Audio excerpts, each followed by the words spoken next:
Welcome to Learning Management System. In today's session, that is session 41, we are going to study the fifth unit of water resource engineering, that is distribution works, cross drainage works and diversion head works. So as we already know, in the previous session, we have discussed briefly about the layout of diversion headworks. So the brief sketch including its components as well. So, and also we have studied in briefly the different components of diversion headworks like waves or barrages. As we already know, it is a structure which is constructed across a river in order to raise its water level and then divert it into the canal from the upstream side. And also we have studied about the functioning of the divide wall. So divide wall, it is generally a stone or a concrete wall which was constructed at right angle to the axis of the weir, and also in order to separate it from the undersluices and from rest of the weir. And also we have studied about the importance of fish ladder, which mainly helps in the migration of fishes from upstream side to downstream side. And also the approach channels, the components included the approach channels where the generally the velocity of the water is reduced and the silt particles are allowed to settle down and the clean water is made to enter into the canal. And also we have studied about the canal head regulator, which mainly helps in controlling the water, that is uh, which mainly helps in controlling the water with the help of these regulators that can be let into the canals. And then we have also studied the importance of river draining works, which mainly included guide banks, marginal bunds, spurs, etc. So now coming to today's session, the main learning objectives of today's session will be the waves. So the waves, as we already know, it is a structure which is basically constructed to raise the water level and then divert it into the canal. So then we'll be studying about the different types of waves.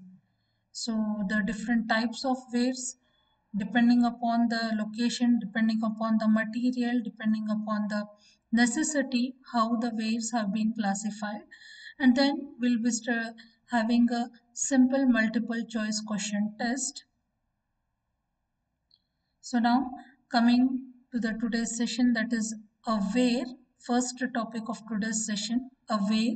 It is nothing but it is a structure which is constructed across a river to raise its water level and then divert the water into the canal, taking off from its upstream side. So as we already know, we can see here in this figure here, figure 1. So aware, it is a raised concrete crust wall. You can see the solid wall here, which is a concrete crust wall, which is constructed across the river. It may be provided with more small shutter on its top. So you can see the shutter above the solid wall here. That is above the crust wall, you can see the shutter. So most of the ponding is done by solid wall and very little of water ponding is done by these shutters here. So during floods, as the entire discharge of the river has to pass over this crust only, excess flood idaga excess water has to be passed from this crust only. So there is a considerable afflux on the upstream side due to high solid wall. So after long period, it becomes effective due to silt deposition. And the time hodanga silt deposit ಜಾಸ್ತಿ ಆದಂಗೆ ಏನಾಗ್ತೈತಿ, the ponding capacity of this is slightly get reduced. But this proves to be the most economical kind of a wave, as it is less costlier when you compare with the different types of wave. So next, coming to the second topic, that is the types of wave. Waves may be of different types based on the material of construction, design features, and the types of soil foundation. They are generally classified as vertical drop wave, rock fill waves, concrete glacis, or slopes. So now coming to vertical drop wave, you can see here in the figure. So these type of waves consist of horizontal floor and a masonry crust with vertical or nearby vertical downstream face, and the shutters are provided just above the crust. So this you can see here, the shutters are provided at the crust which are dropped during flood so as to reduce the flux. So the water is pounded up to the shutters. Up to the shutters, the water is collected during the rest of the period. So the weir floor is designed as gravity section here. The floor of the weir is designed as the gravity section, and then immediately at the upstream end of the floor, a block protection is provided. You can see in the figure just above the upstream side pile, a block protection is provided, and then at the downstream side you can see a graded inverted filter is also provided. So launching aprons are also provided at the upstream side and downstream side also. You can see at the end here, these are the launching aprons.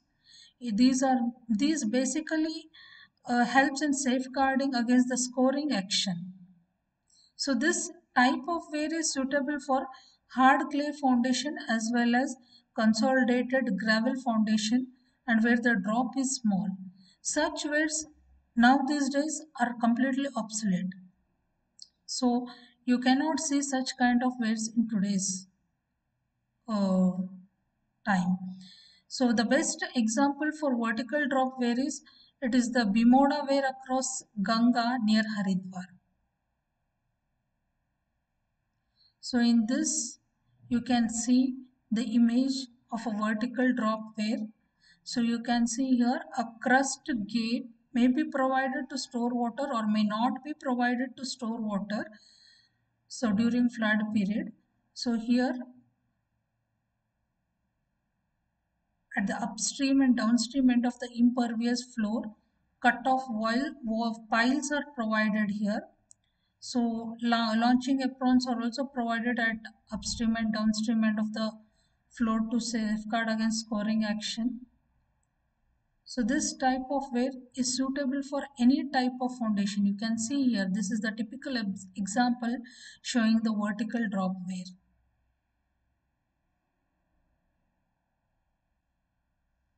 So now next coming to the rockfill weir, that is the second type of weir. It is also called as a dry stone slope weir.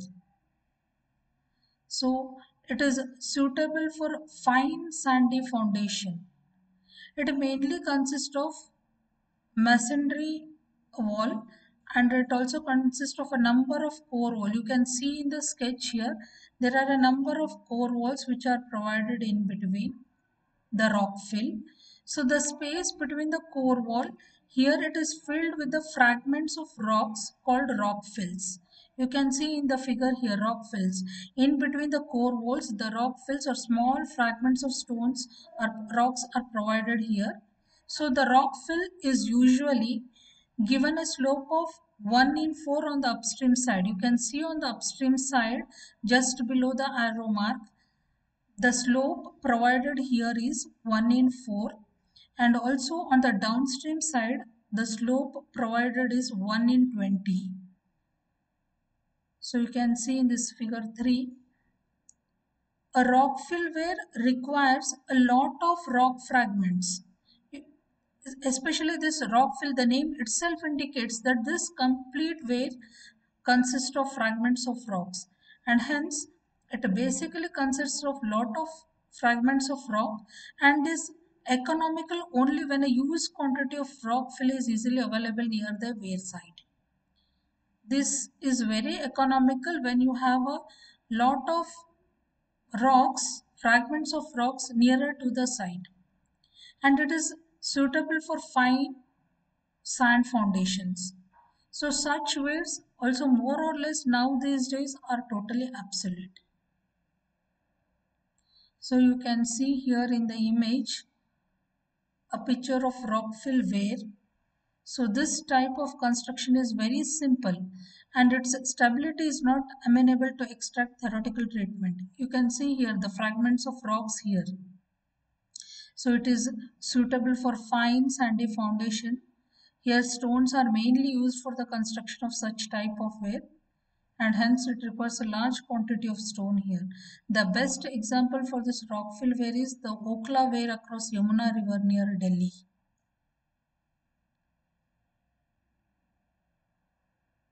So now coming to the third type, that is concrete sloping weir. So concrete sloping weir, these are suitable for permeable foundations where the foundation is permeable. The material that is present, especially this is best suited for permeable foundations. So these concrete weirs with sloping glazes are of relatively recent origin. So the crust here has glasses or sloping floors. You can see here the crust are generally provided with the sloping floors in the upstream side as well as on the downstream side. You can see in the figure the upstream glacis and the downstream glacis here. And there are sheet piles, or also you can call it as cut-off walls. The sheet piles or cut-off walls are driven up to the maximum score depth at the upstream end as well as at the downstream end of the concrete floor. You can see here the cut-off walls. So sometimes an intermediate pile is also driven at the beginning of the upstream glacis or at the end of the downstream glacis. You can see here the upstream sheet pile, which may be provided or may not be provided at the upstream as well as on the downstream glacis. So there is a concrete block protection in the continuation of the concrete floor, both on the upstream as well as on the downstream side. You can see the concrete block at the end of the upstream sheet pile here. So these concrete blocks are provided as a source of protection on the upstream as well as on the downstream side. So there is a talus, the block protection, which we call it as this concrete block protection. Above this concrete, beside this concrete block protection, you have a talus. So this type of weir may be constructed in pervious foundations and are most commonly adopted now these days.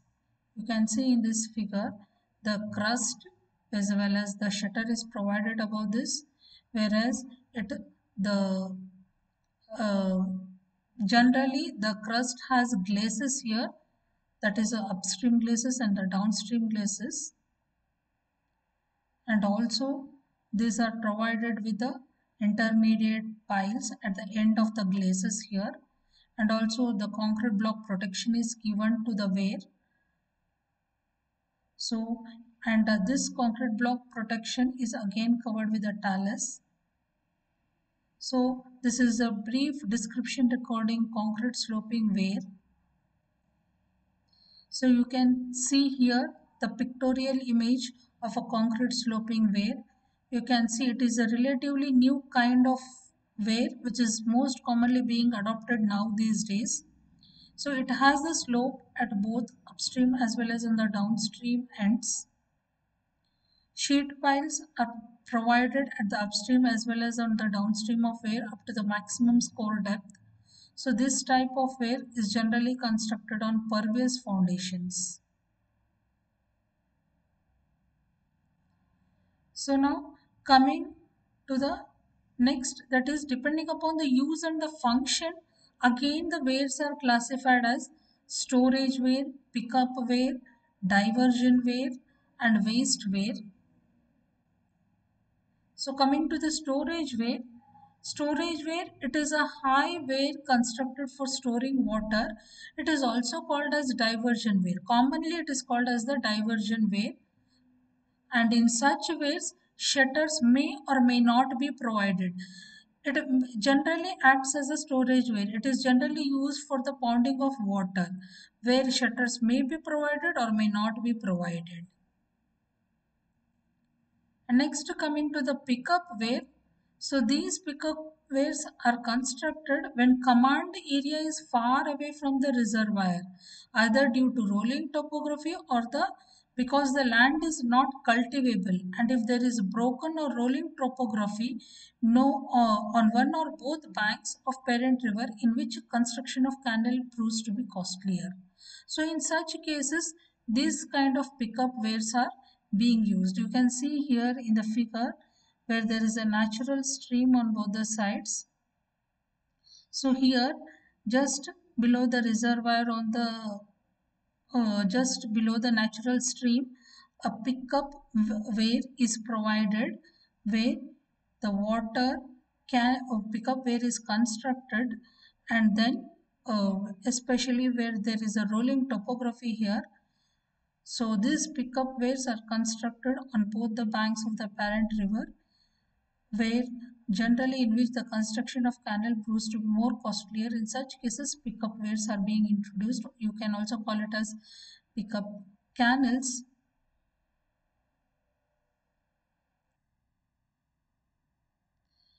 So next, coming to diversion weir. So it is a weir which is constructed for diverting the river water into the canal, which is called the diversion weir. So generally it is constructed across a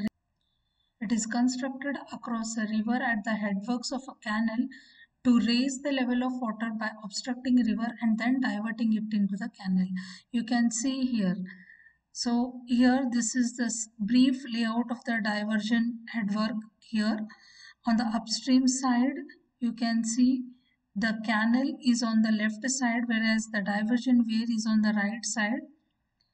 So here the canal is diversion weir is provided at the head of the canal. So in order to raise the water by obstructing the river, and then it is diverted into the canal. So this is a diversion weir which you can see here in the figure.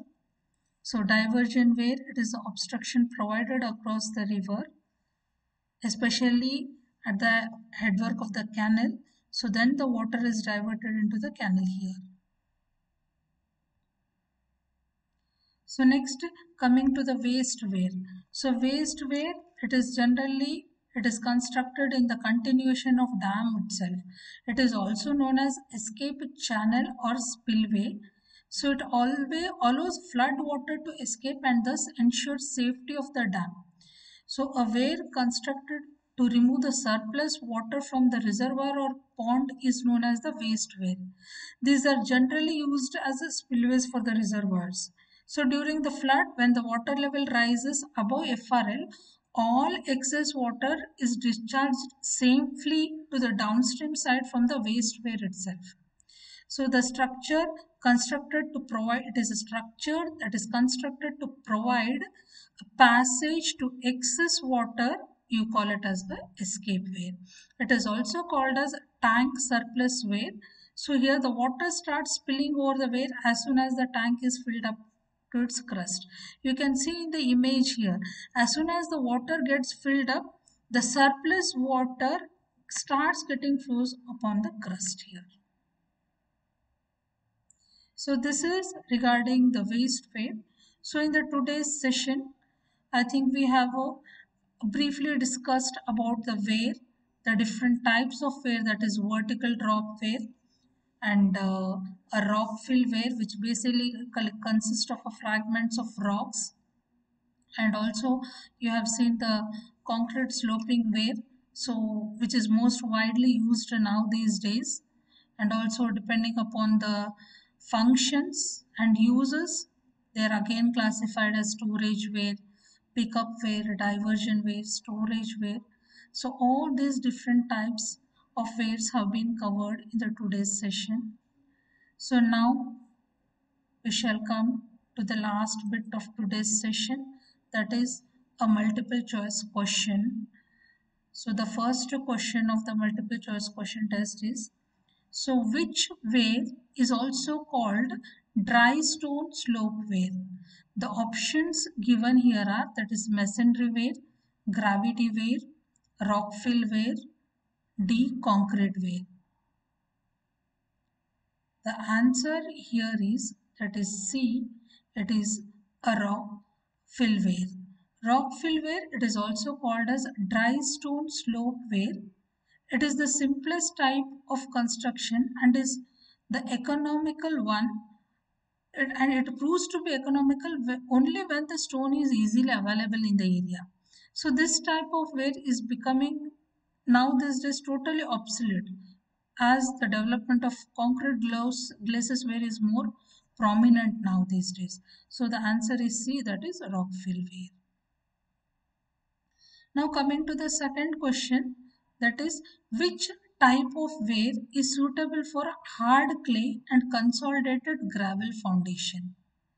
The options given here are, that is gravity weir A, the B is non-gravity weir, C masonry weir with a vertical drop, D rockfill weir with sloping aprons. The answer here is C, that is masonry weir with vertical drop.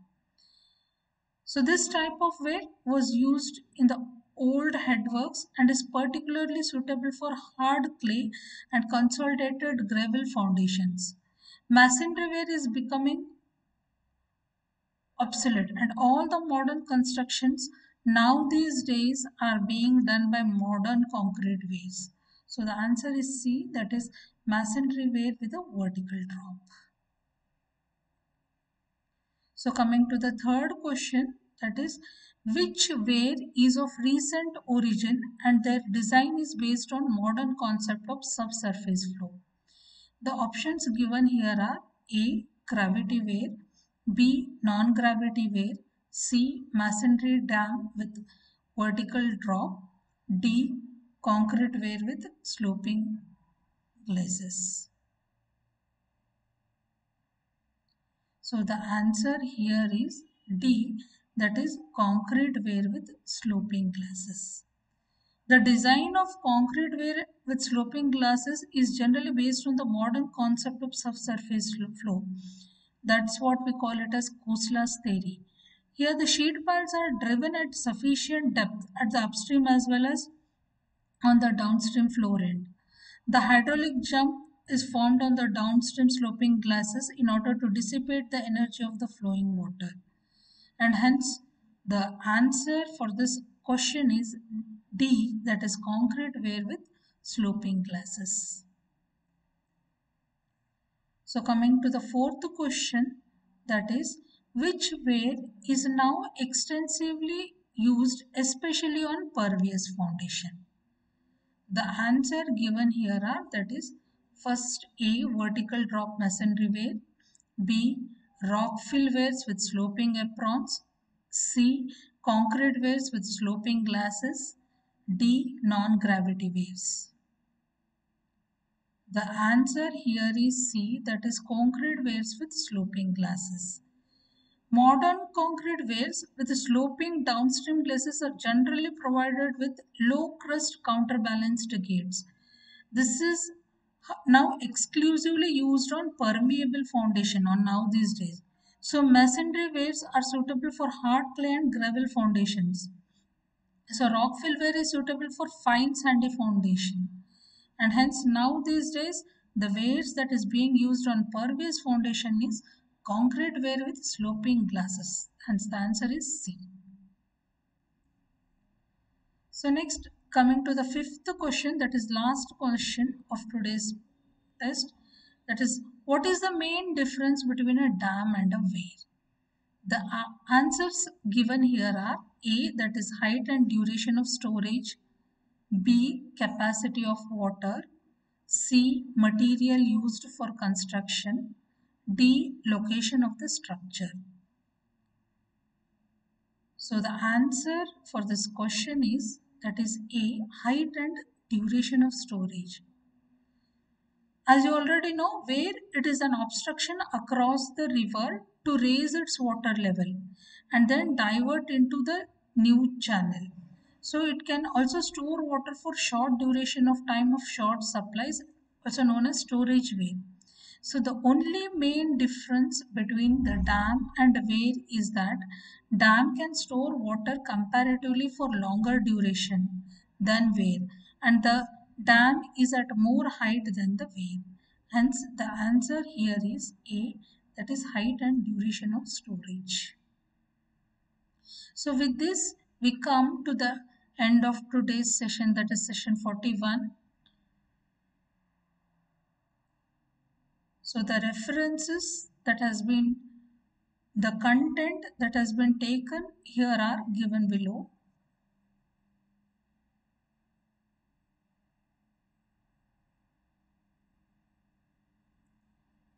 So thank you.